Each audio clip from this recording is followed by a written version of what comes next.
मदन लाल बहुत ही आलसी था। वो कोई काम नहीं करता था, बस दिन भर बिस्तर पर पड़े पड़े आराम करता और सोता रहता था, जिस वजह से मदन लाल की पत्नी बहुत परेशान रहती थी और अपने पति को ताने दिया करती। मदन लाल भी अपनी पत्नी की बातों पर जरा भी ध्यान नहीं देता। एक दिन मदन लाल की पत्नी गुस्से में मदन से कहती है, तुम कोई काम धंधा क्यों नहीं करते? कब तक अपने पिता की कमाई दौलत को यूं ही बिस्तर पे पड़े पड़े लुटाते रहोगे? जब यह दौलत खत्म हो जाएगी तब क्या करोगे? मदन लाल पत्नी के ताने सुनकर आग बबूला हो जाता है। अरे, शुरू हो गया तुम्हारा ड्रामा। रोज रोज एक ही बात बोलकर मेरा दिमाग खराब करती रहती हो। जाओ अपना काम करो। ये सारी धन दौलत मेरे पिताजी मेरे लिए छोड़ कर गए हैं। भला ये किस काम आएगी? सुबह सुबह सारा मूड खराब कर दिया। इतना कहकर मदन लाल गुस्से से घर से निकलता है और चलते चलते एक जंगल की तरफ आ जाता है। अरे, ये मैं कहाँ आ गया? ये तो जंगल है। चलो अब आ ही गया हूँ तो थोड़ा सुकून से बैठ जाता हूँ। वैसे भी घर पर पत्नी की बड़बड़ सुनते सुनते पक गया हूँ। मदन एक पेड़ की छांव में बैठ जाता है।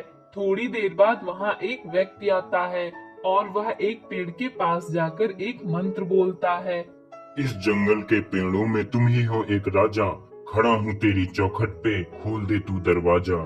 देखते ही देखते पेड़ में एक दरवाजा खुलता है और वह व्यक्ति उसके अंदर चला जाता है और वह दरवाजा बंद हो जाता है।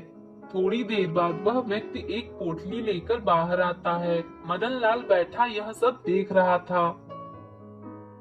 हे भगवान, ये क्या बला है? ये मैं क्या देख रहा हूँ? एक आदमी पेड़ के अंदर गया और पोटली में कुछ लेकर वापस निकला। लगता है यह जरूर कोई जादुई पेड़ है। क्यों ना मैं भी इस पेड़ के अंदर जाऊं, शायद मुझे भी अंदर कुछ मिल जाए। मदन लाल उस पेड़ के पास जाता है और वही मंत्र बोलता है। इस जंगल के पेड़ों में तुम ही हो एक राजा। खड़ा हूँ तेरी चौखट पे, खोल दे तू दरवाजा। पेड़ का दरवाजा खुल जाता है। मदन लाल अंदर जाता है और वहाँ ढेर सारा खजाना देखकर मदन लाल बहुत खुश हो जाता है। मदन लाल उस खजाने से कुछ खजाना लेकर घर आ जाता है और अपनी पत्नी से सारी बात बताता है। अब मदन रोज दिन भर सोता आराम करता और जब मन करता वह पेड़ से खजाना ले आता। कुछ दिनों बाद मदन लाल सोचता है, मैं उस पेड़ से थोड़ा थोड़ा खजाना ला लाकर थक गया हूँ। क्यों ना मैं इस बार जाकर ढेर सारा खजाना ले आऊं।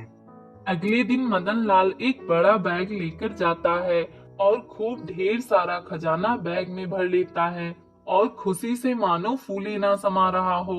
मदन लाल बाहर आने के लिए मंत्र बोलता है, पर वह गलत होता है और पेड़ का दरवाजा नहीं खुलता। मदन लाल खुशी से मंत्र भूल जाता है और बार बार गलत मंत्र बोलता। काफी देर तक कोशिश करने के बाद वह बहुत निराश हो जाता है। अरे, अब मैं क्या करूं? ये दरवाजा तो खुल ही नहीं रहा। अब मैं बाहर कैसे जाऊंगा? ये सब मेरे लालच की वजह से हुआ है। मदन लाल वही अपने लालच की वजह से पेड़ के अंदर ही कैद हो जाता है।